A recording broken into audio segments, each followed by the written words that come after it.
Hi, this is Phil Zimmerman, creator of PGP, and you're listening to Firewalls Don't Stop Dragons.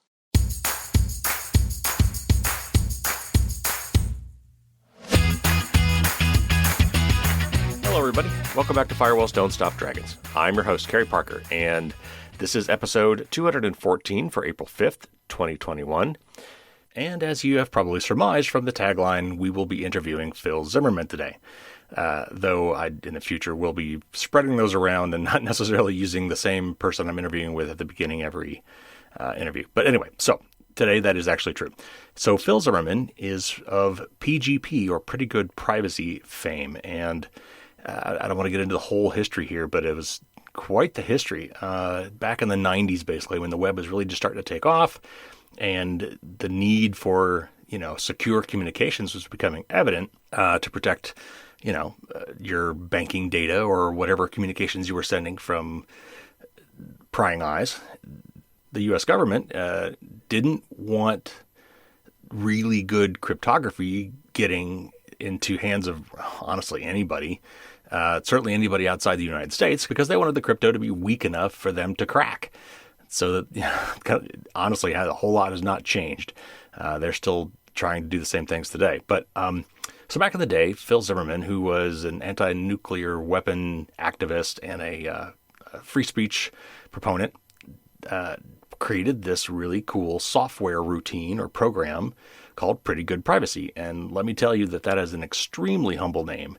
It is, honestly, in a lot of places still considered the gold standard for encrypted email communications. It's kind of hard to use, to be honest. But, if you're determined enough and you want to get something out, then you would use PGP, and you still can today.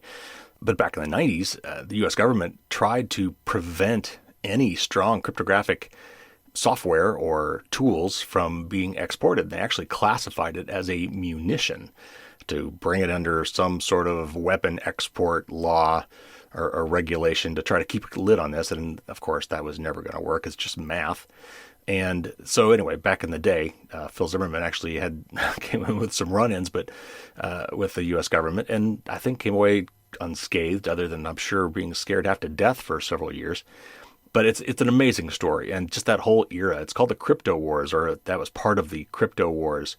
And if you're interested at all, check out a book called Crypto by Stephen Levy. And I own the book, and I've been meaning to read it for a long period of time. It just hasn't bubbled up to the top yet, but I will definitely be reading that myself. And it kind of goes through the whole history. And there were other things, too, if you were back, if you were old enough, of a certain age, and you remember talking about the Clipper chip and things like that back in the day. That's all kind of around this friction between the government, the intelligence agencies, the law enforcement agencies, not wanting crypto to be in the hands of, anybody. And if that was, they need to be really weak crypto. Which we all know today. We should know today. We should have learned our lessons about this, and we didn't, obviously, because a lot of what we're hearing now, people are calling Crypto Wars 2.0. But today, we are going to be talking to that self-same person. Phil Zimmerman is quite the interesting gentleman, currently living in Europe, and it's normally it would be a two-part interview, but we're going to do it all today in one go. We actually talked for a long time, and I thought the interview itself was much longer, but it turns out it was mostly he and I just yapping. So the extra stuff. So I'm going to carve out a good portion of that extra stuff and make it bonus content for my patrons. So I'll talk a little bit about what that bonus content contains after our interview. So real quick, before we get into the interview, this was taped some time ago. I went through a phase there where I had a whole bunch of interviews kind of piling up. It was a embarrassment of riches, as they say. Feast or famine sometimes with the podcast interviews. But anyway, a whole bunch of them. And so anyway, you're going to find that a couple references here might sound a little odd because they were taped almost 2 months ago. So anyway, keep that in mind as you're listening. And today we're going to talk about social media. I actually was reaching out to Phil late last year, and we ended up having about a half-hour conversation over FaceTime about his take on where things have gone with social media and how it's really gotten out of hand, and it's honestly hurting modern society. And so we're going to talk about that. He's got some very strong opinions about that and what to do and how it got to be where it is and how we might fix it. and, how it's led to things like virtue signaling, and, on the flip side, how anonymity, could lead people to say horrible things, and how just the whole, financial model of the social media companies, where they're driven by engagement. They're trying to get you to stay on their website as long as possible. And often the way the algorithms do that is not a productive thing for society. In fact, it's quite harmful. So anyway, we're going to get into all that today. And Phil has some really interesting thoughts on that. So I hope you really enjoy this. I know I did. Now, we do touch on a little bit of political stuff, and I know I try to avoid that as much as possible, but I think it's pretty even-handed, and I don't think it's too far out of bounds. But just, trigger warning, I guess maybe. And I guess I will define one thing real quick. We kind of throw out a term called Section 230, and we've talked about that actually on this show multiple times with different people, largely from the EFF and elsewhere. But it's a portion of the Communications Decency Act of 1996, and it really honestly let the web thrive to the point where it did today. It kind of said that platforms can't be held legally responsible for the content of people posting on the website. So, so many websites, like social media in particular, people post their opinions. And one of the analogies I've heard used is, if there's a criminal enterprise happening in a building somewhere, you don't sue the landlord, you sue the criminals. Anyway, so we do throw out this term, Section 230, and that is what that is referring to. Okay, I think that's enough by way of preamble. Let's get to our fascinating interview with Phil Zimmerman, creator of PGP.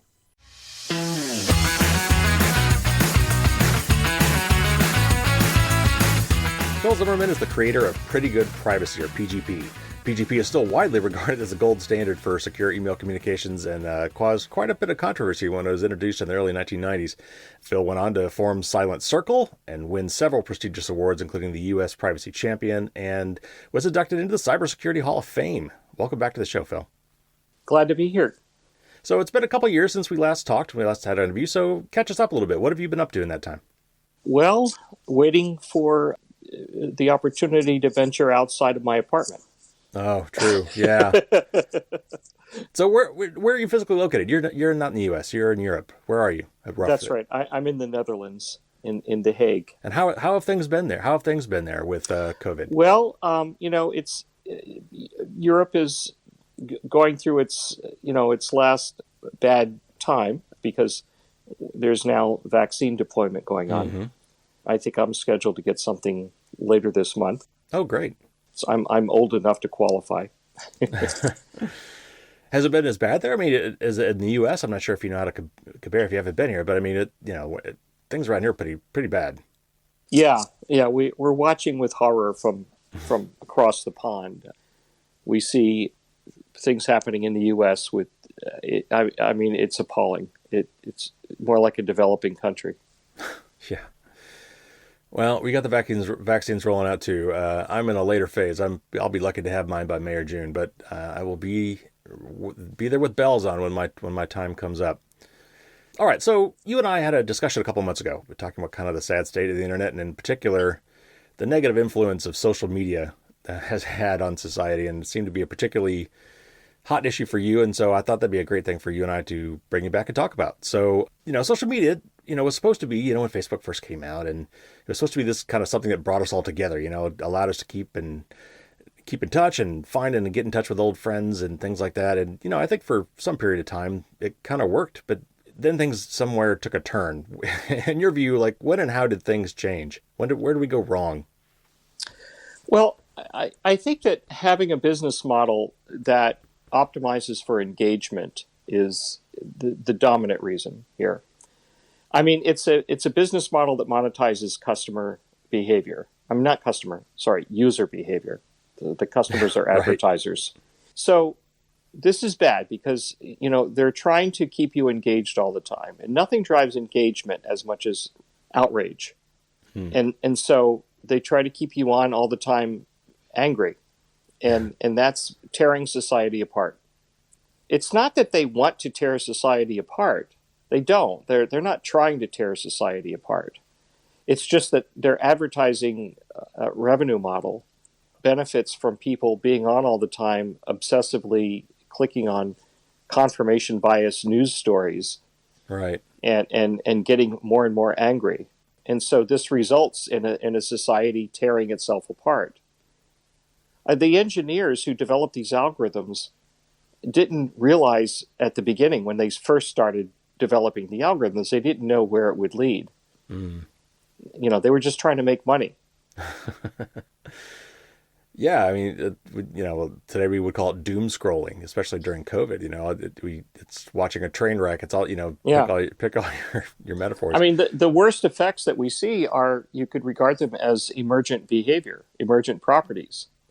There's a concept of emergence. It's an interesting scientific discovery. It's one of the most important discoveries of the 20th century, along with Einstein's relativity and quantum mechanics. The discovery of how complex systems are driven by low-level rules, and so you can have very complex systems emerge from simple local rules.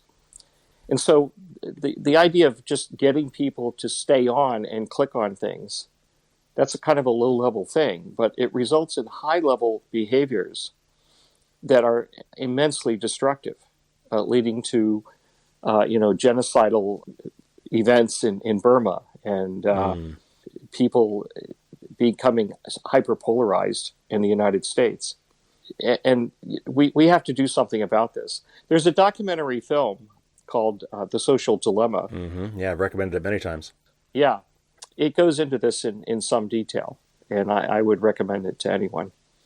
Yeah, and I'm sure we were going to cover some of those aspects today and get your opinion on some of that stuff.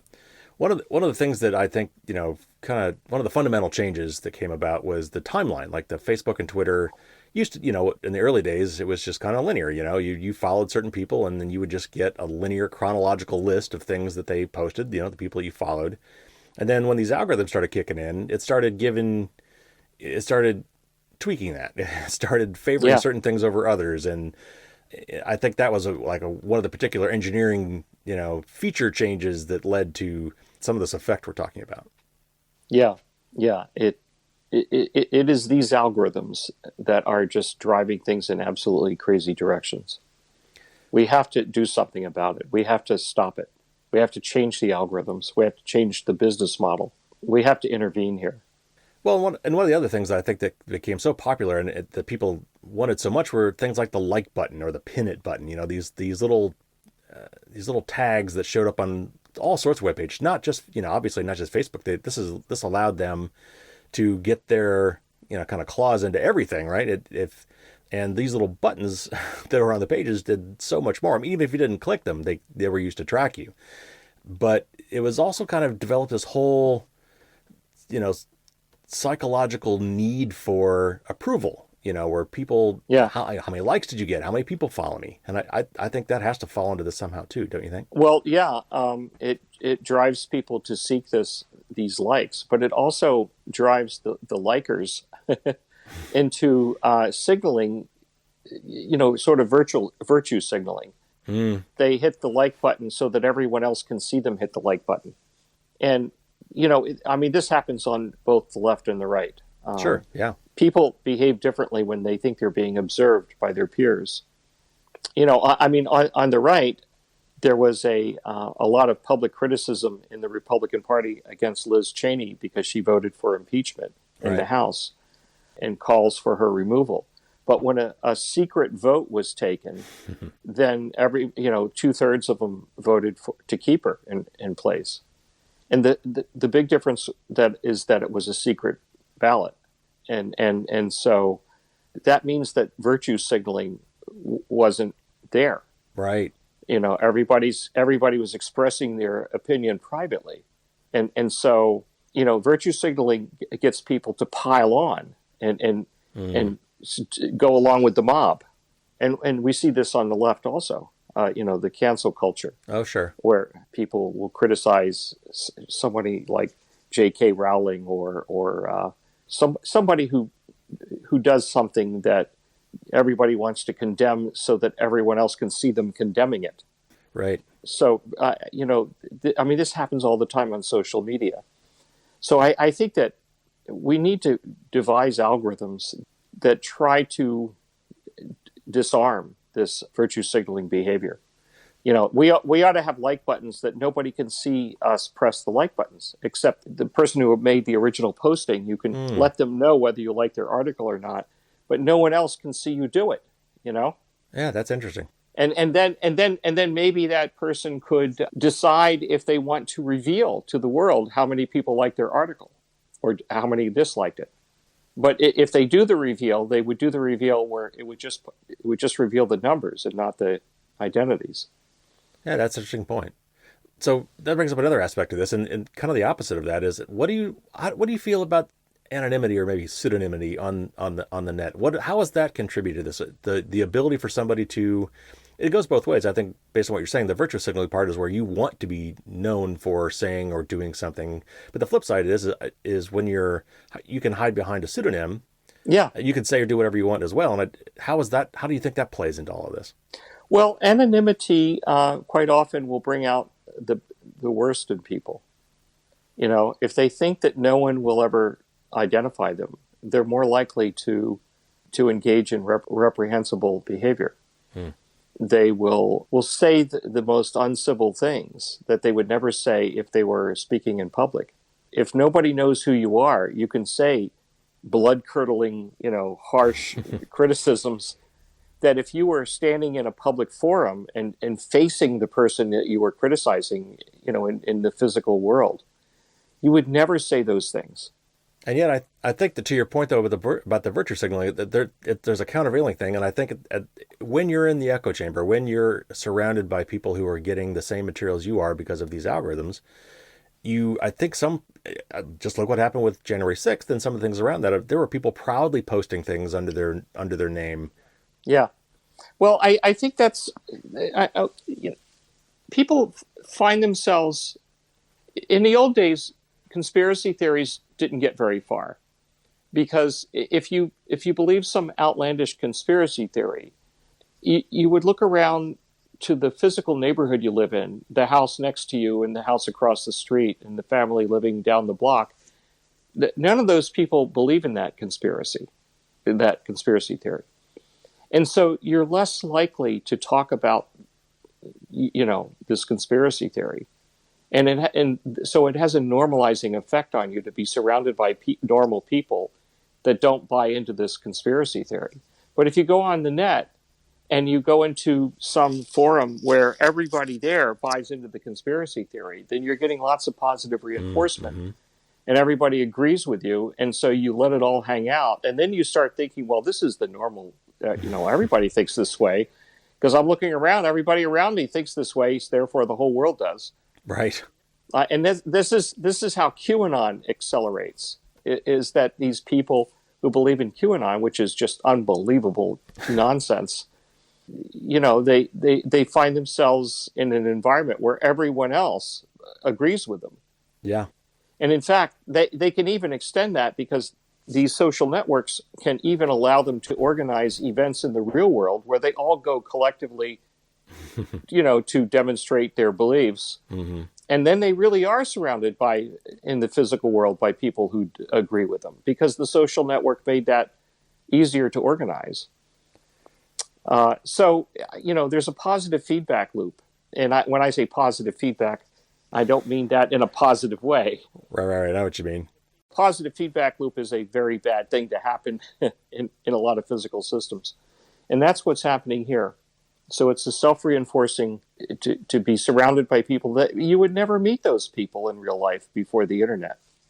Right, and as you were saying, I mean, and prior to the internet, with this global communication system that didn't respect regular physical boundaries, you would have to go through a lot of your neighbors and friends who would give you that funny look, like, huh, or raise their eyebrows, like, yeah, it is somewhat analogous to the concept of herd immunity.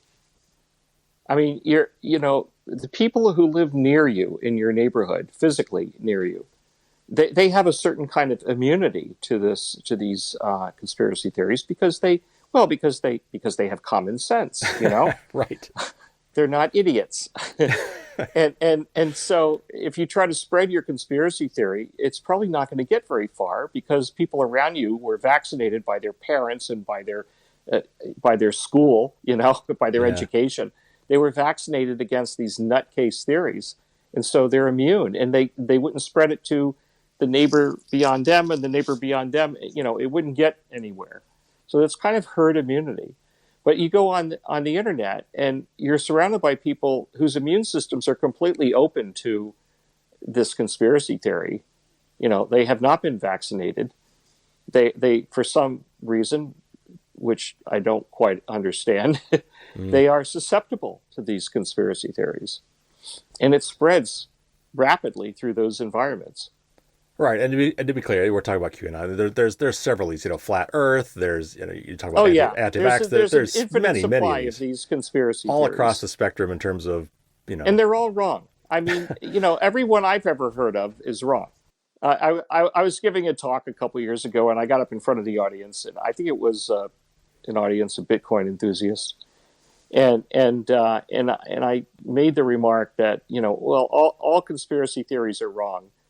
And some guy raised his hand. He says, well, they can't all be wrong. And I said, no, but the ones that you believe in are wrong. How'd that go over? Well, that was a mean thing for me to say. I probably shouldn't have put it so harshly, but, it was true. Right. So you mentioned the algorithms a lot, and that obviously is where. Let me just say that all the conspiracy theories that I ever encounter are wrong. Well, they're usually called conspiracy theories for a reason. Once they stop being called that, then somebody's verified them. But until then, yeah. And this is true for both the left and the right. People on both sides of that spectrum are equally susceptible to this. I mean, I've met people that thought that 9/11 was an inside job, Yeah. That it wasn't, that no airplane hit the Pentagon, that it was a missile that hit the Pentagon. Yeah. Well, lots and lots of people were driving to work that morning on the freeway that runs next to the Pentagon. It was rush hour. And so the highway was jammed, with witnesses. And they saw a giant airplane fly into the Pentagon. Right. There were so many witnesses. There was just an unbelievable number of witnesses to this. So to say that, no airplane hit the Pentagon. I mean, so that's that. I don't know. Would that be on the left? I guess that would be on the left, right? I guess. I don't know. I have no idea, but we humans certainly have the capacity for this, and for some reason, culturally, I think the United States, Americans in particular, love their conspiracy theories. I'd love to. I'm sure there are books on this, but yeah.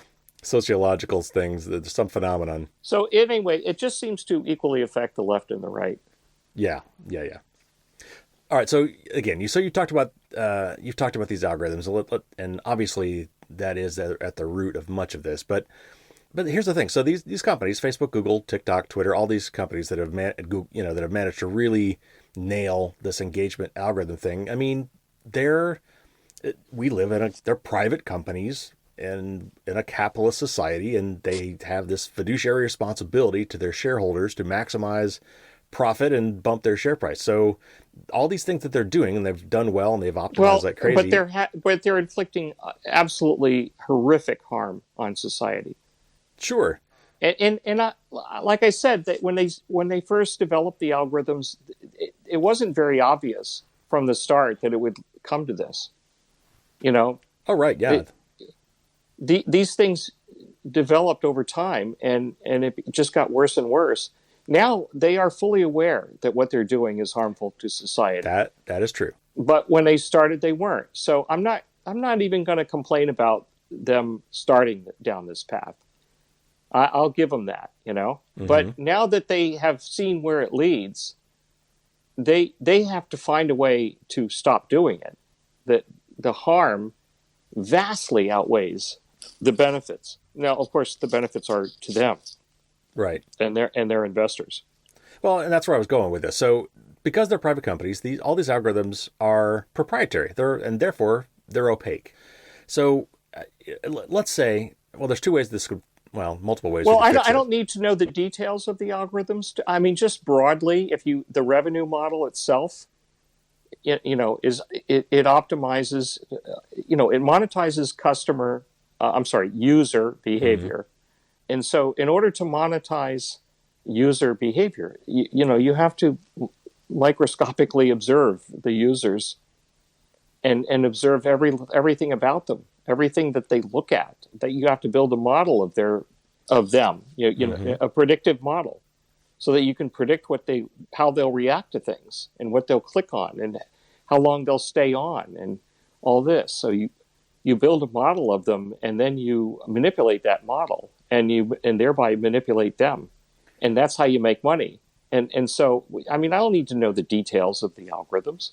It's the fact that they started out with this intention of having a model like that has those broad general properties. Without getting into the microscopic details, the broad general properties of making money that way is leading us to this horrible situation.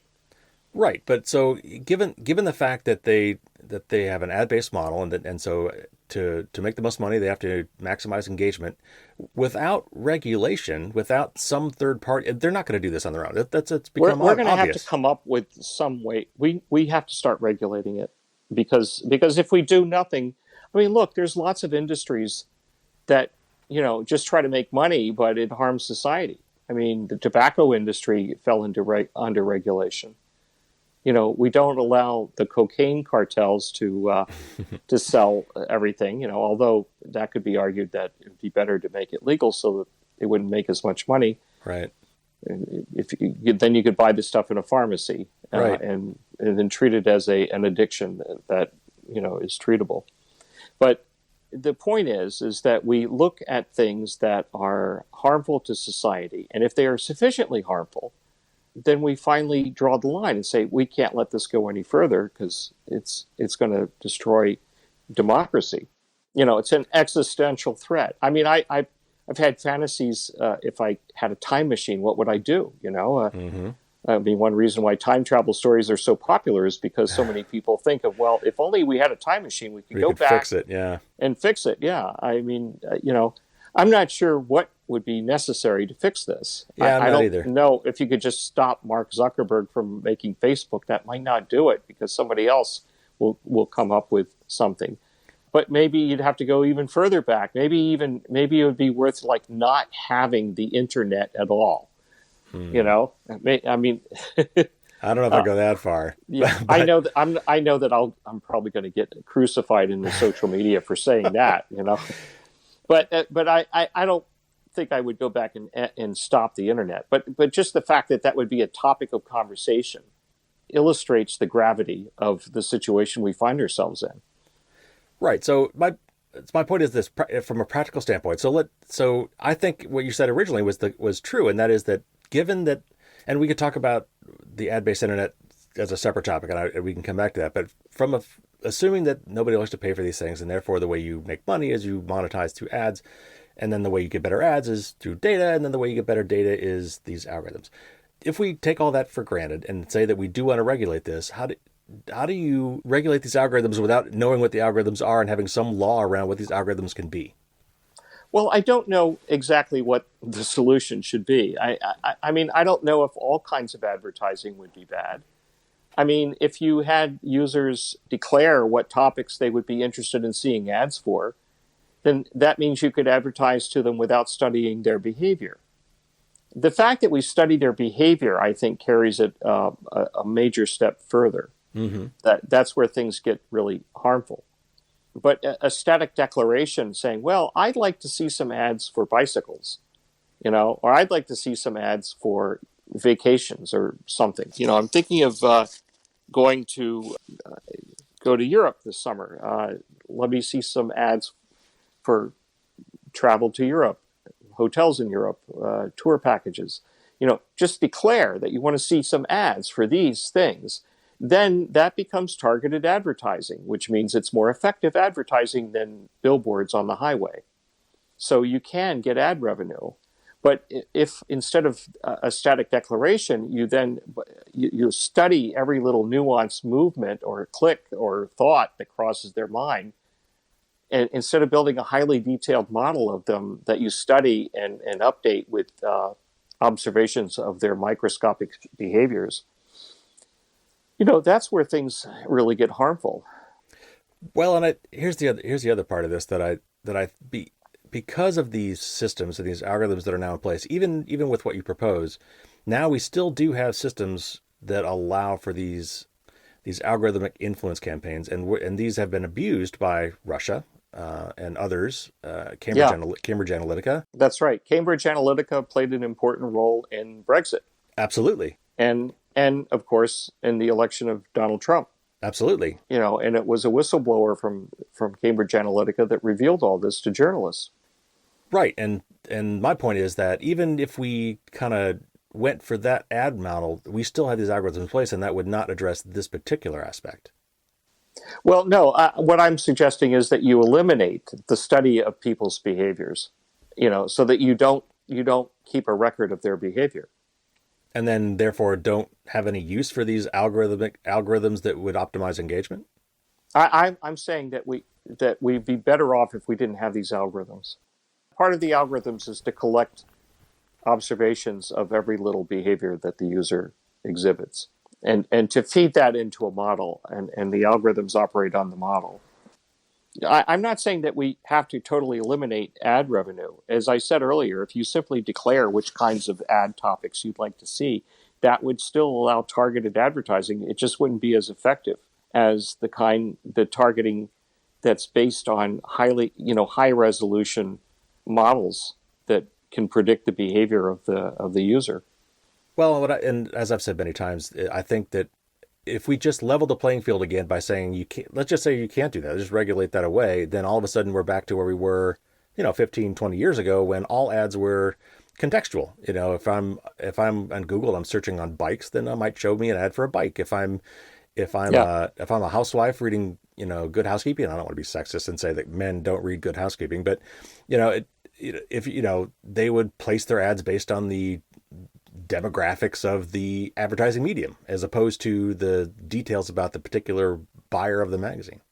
Yeah. So a friend of mine has a social media project that he started a couple of years ago called Okuna, Okuna, that lets you have a kind of social media environment. It has a lot of the features that you expect a social media platform to have, but it doesn't have any of these algorithms. It doesn't keep any record of what you click on. There's no logging. You can click on anything you want, and nobody knows that you clicked on it. Nobody knows. There's not even the slightest trace of logging. Not only are there no algorithms that study your behavior, but there's no collecting the data that such algorithms would study. There's nothing. It's just a bunch of postings by people, and it's got communities, and it's got these, circles of people that it's kind of like Google Plus had circles, Yeah. And it's got the kinds of things you might find on Facebook or some of the other social media platforms. But there are no algorithms behind it, and there's no collection of data at all. At all. So you could just browse through it, read articles, click on links, go look at this and look at that, go anywhere you want to go. And nobody ever logs the behavior at all, not even the slightest. Well, and ironically, that's where Facebook started. Facebook started, and they touted their privacy, and they touted themselves as being exactly what you just described. And then over time, but they didn't understand where it would lead. We understand where this could lead. So the entire motivation for the creation of this Okuna platform was specifically to try to save the planet from the horrible consequences of Facebook and things like Facebook. So what is their business? What is their business model? How do they make money? Well, the idea is have two tiers of service. One is a free tier that costs nothing, thereby giving you some network effect. And the other is upselling them on some extra features that they have to pay for, and thereby getting some revenue. Is it open to everybody? Is this an open service that anybody right now in the audience could go check out and join if they wanted to? Yeah, I think there's a web interface for it. I use an app for it that I get, for my iPhone and Android phone. But it's not in the App Store yet. But it is accessible through the website. So I think it's Okuna.io, Okuna.com. I don't know. It's Okuna. It's Okuna. So you can Google for it. Yeah, and And, I'll put it in link in the show notes for sure. yeah. And so you can then read postings, for free, and you can make an account for yourself. And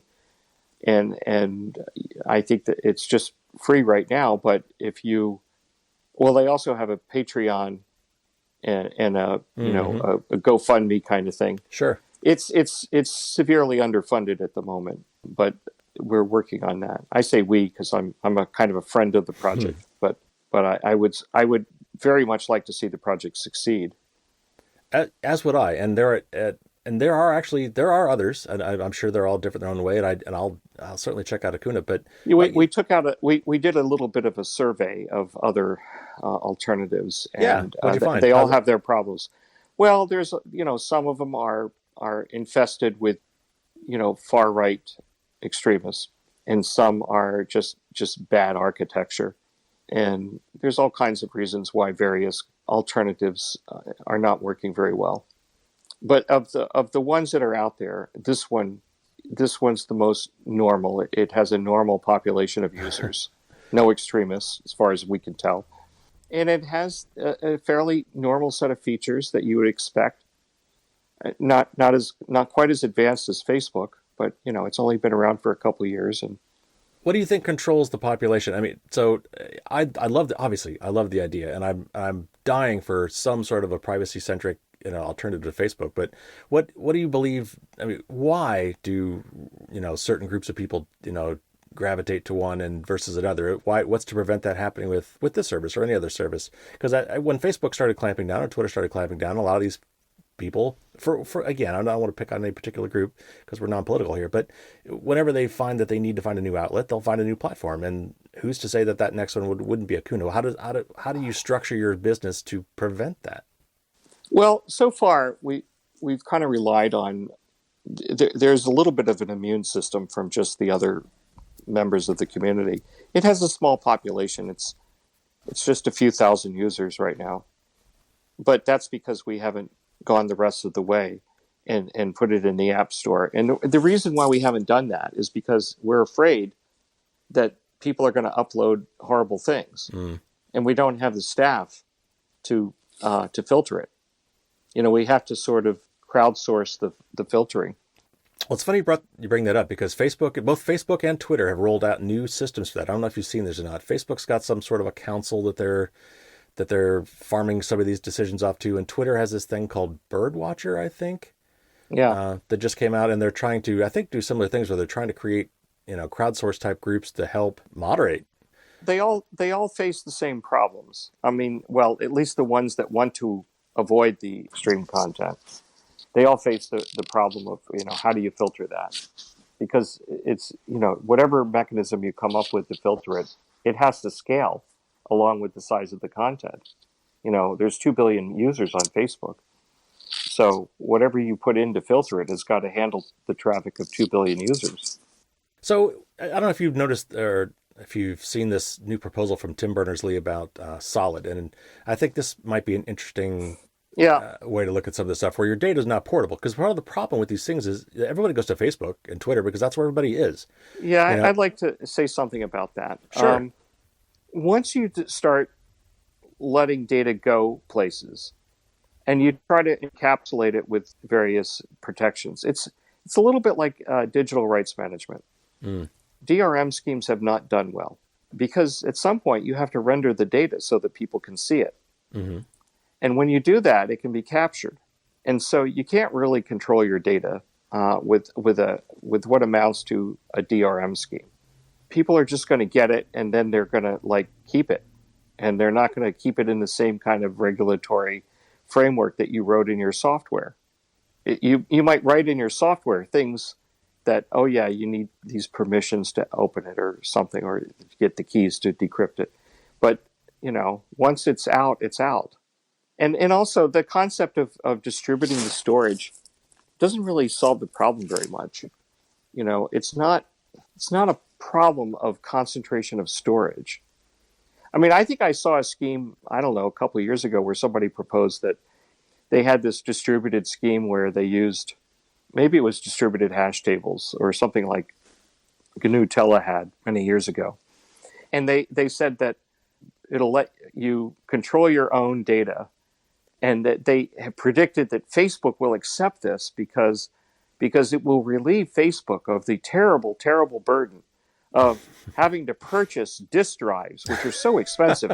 You know how expensive these disk drives are, and Facebook would love to be relieved of such a horrible burden as having to purchase lots and lots of disk drives. So they'll be happy to let you store the data and control the data yourself. I mean, oh God, it's an idiotic idea, Yeah. Well, I had Bruce Steyer on the show actually only about a month and a half ago, and I asked him because he's working with Tim on this, and I like to call him Tim. And what I was describing was not Tim's project. Right. But I think, and I asked him the same question about, well, anybody once this data is made available can just copy. What's to prevent that? And he basically said nothing other than contracts and regulation. But I think part of what the idea behind it is portability. Like if all my posts to Facebook were in a pod that I controlled, and I could take those posts any day and just walk over to Okuna and say, transfer all my posts to Okuna and transfer all my contacts to Okuna, then at least that would give some portability and allow these startups to have some chance of competing and bringing people over. Well, you might be able to do something if you had a combination of technology and policy, where the policy means laws. Mm-hmm. So you can't just solve it all with technology, and you can't just solve it all with laws. But if you apply those things together, you might be able to make some progress. So what do you think, as we kind of wrap up here a little bit, what do you think the net health benefit has been overall social media? Obviously, I think I know where you're going with this, but are we better with it or without it? Is there a way that we could? Oh, we're better without it. I mean, I know that. I mean, I have friends who enjoy social media, and they feel like they get a lot out of it. But maybe they do from the point of view of just their own little local experience. But the big picture of social media and how it affects society as a whole, there are macro effects on civilization that hurt everyone, and so. You might think you're getting some benefit for you, but it means you are going to live in a society that has civil war and a collapse of democracy. I mean, the rise of right-wing autocracy around the world is fueled in part by social networks, by this business model. And we find that democracy is under threat all over the place. I mean, in Brazil, in the United States, in Great Britain, with Brexit to a lesser extent. It's not as bad there as it is in Brazil and under Trump. In Hungary, in Poland, in the Philippines. I mean, right-wing autocracy is springing up everywhere. And it comes in places where there was a democracy before. And the population is strongly influenced by these special properties of social networks driven by that business model. So overall, I just think that the costs are too high. If we could change the algorithms, in some kind of regulatory framework and change the revenue model, maybe we could have some of the benefits of social networks. Charge money for it. Mm. Instead of monetizing user data, monetize money. Right. Well, and I totally agree that there's not a completely technical or a completely policy view of this or a fix for this. But what do you think about the possibility of using, artificial intelligence, AI, or machine learning, ML, using some of these technologies, these algorithms for good? Can we use this? And I think this has been tried to some extent, but if you could have an AI that could recognize that these kinds of postings are designed to manipulate election outcomes. If it's an ad paid for in rubles, don't take it. I mean, really, there were Facebook ads paid for in rubles. Yeah. That was the currency. That was in the Mueller report. Yeah, it was in the movie, the documentary, The Great Hack. That's another one that would be that I'd recommend people check out if they haven't already. The Netflix documentary, The Great Hack. Yeah. So, I mean, if you had AI that was really smart, then maybe it could recognize these things at a more sophisticated level and maybe that could work. I don't know, but I see it comes down to the revenue model.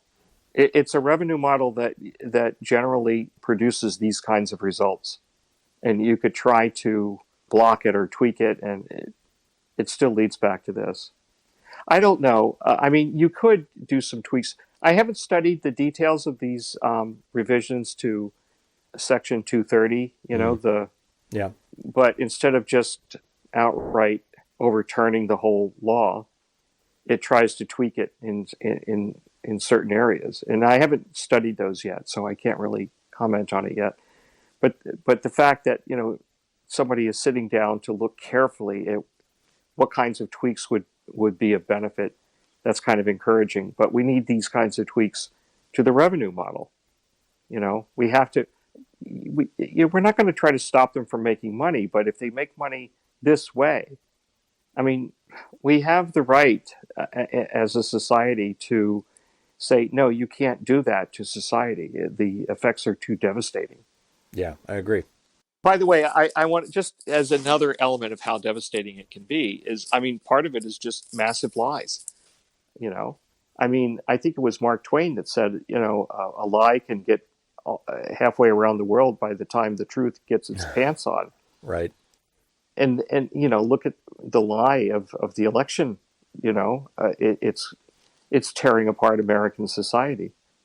And you could spread lies like that in other countries around the world and cause violence and a collapse of democracy and a collapse of civil order. Yeah, and we're obviously seeing some of that now. So something has to be done. I know that there might be some that are surprised to hear me say things that seem to be against freedom of speech, but I mean, lies can get people to do things. Information is not just in the abstract. Oh, it's harmless. It's just information. Sticks and stones may break my bones, but words will never harm me. Well, yes, they will. If they launch missiles or mobs. Right. The pen is mightier than the sword is the flip of that. Yeah. All right. So last question. You mentioned a couple things, but if the audience wants to learn more or perhaps get more involved, what books, what websites, what documentaries, what groups might you recommend that they check out? Well, I think that this experiment that Okuna has for trying to start a new social network, that's worthwhile. That's worth looking into. Yeah, I will definitely check it out. I would recommend people see The Social Dilemma.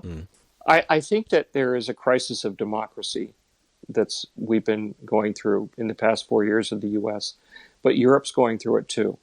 The rise of right-wing populism is threatening democracy all over the world. I think that, I'm looking forward to seeing the U.S. restore its alliances in Europe. Europe needs the United States. Europe needs NATO. After World War II, 70 million people were dead, and everybody looked around and said, we can't let this happen again. So let's try to build new structures that make it more difficult for this to repeat. Yeah. And so they did. And over decades of effort, they built the European Union in order to stop this from happening, a major war in Europe again. And part of how that came together, the U.S. played an important role. The Marshall Plan to rebuild Germany, instead of punishing them like what happened after World War I. And the security framework of NATO that made it easier, made it possible for the EU to come together and to build the growth of Western democracies, which spread to Eastern Europe. And I mean, these institutions, NATO and the United States backing of NATO, and the alliances, the transatlantic alliances, and the growth of the European Union and the stability that brought, were all good things, and were good for the growth of the sort of liberal democracies. And so I want to see those things preserved, and those things have come under threat. So the sort of framework of promoting liberal democracies is important, has to remain intact. And social networks contribute to, the undermining of these things. So that's what's at stake. Agreed. I would say everybody should delete their Facebook app and WhatsApp also, because that WhatsApp is part of Facebook. Right. Switch to Signal, or I have a product, it's called Silent Phone from Silent Circle. Yeah. You could switch to that. Unfortunately, that's not free, and I don't really have any control over that because it's not my company anymore. But you could do secure communications without giving away all your data to Facebook. So get rid of WhatsApp, get rid of Facebook. It doesn't really quite solve it for you, because Facebook is not just an erosion of privacy. It also has these global effects that even if you get rid of Facebook for yourself, you find yourself living in a society where everyone else is using Facebook. And that affects elections, and that affects everyone tearing themselves apart, tearing each other apart. It's not only social networks, but social networks play such an important role because social networks are super optimized because of these algorithms. So it's not enough just to get rid of it for yourself and think that you're done. I mean, that's like trying to avoid global warming by living in an air-conditioned house. Not exactly a perfect analogy, because the air conditioning itself contributes to the problem. So that's the part that doesn't apply. But, getting rid of Facebook just means that you don't swelter, but the rest of the world still is. So You got to do more than that. It means that what we need to do is to try to change the regulatory environment so that it makes it harder for these algorithms to run wild. Well, Phil, that was very fascinating discussion. I really enjoyed talking to you about this, and you've obviously got a lot of strong opinions. Thanks for coming on the show and sharing those with us. It's my pleasure.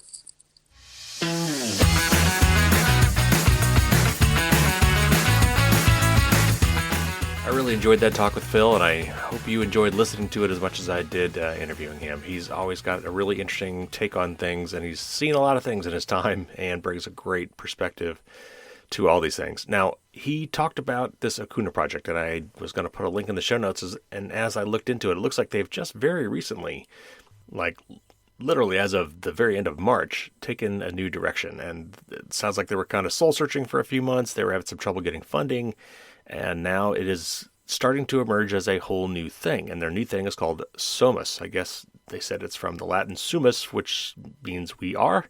But they have found some investors. They've supposedly found some celebrity endorsers that will guarantee somehow 30 million people on launch.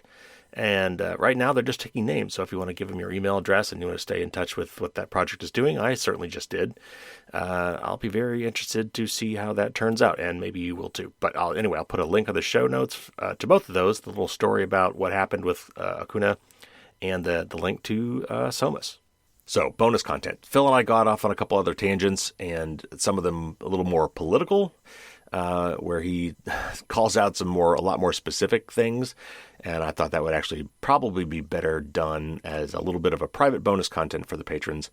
I don't think it took away from the discussion we had today in terms of I don't think you missed anything that was super critical from today's podcast. But I thought it kind of made sense to set that aside and do that separately. So if you're at all interested, maybe now would be a great time to become a patron. Go to patreon.com and search for Firewalls Don't Stop Dragons. And of course, I will put a link to that in the show notes as well.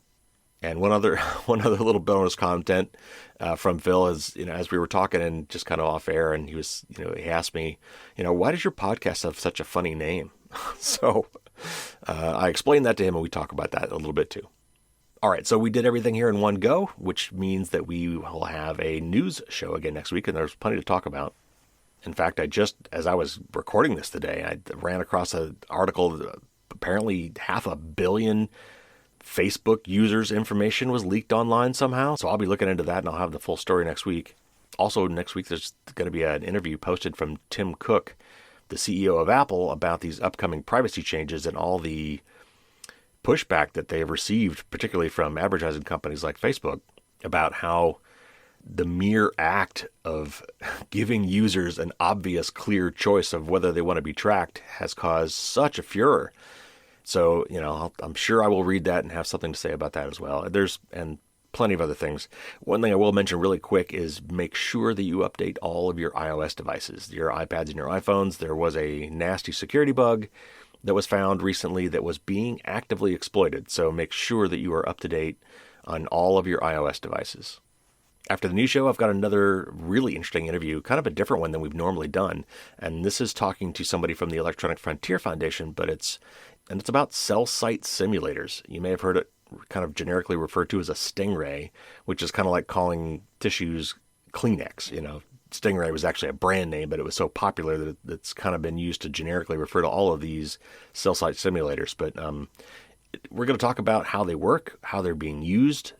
And obviously, the point of view we're going to take on this is that it's not a good thing. But he's done some really interesting research, and it's a lot more kind of nuts and bolts and hands-on. This is him actually trying to create detectors for these and determine where these things are located.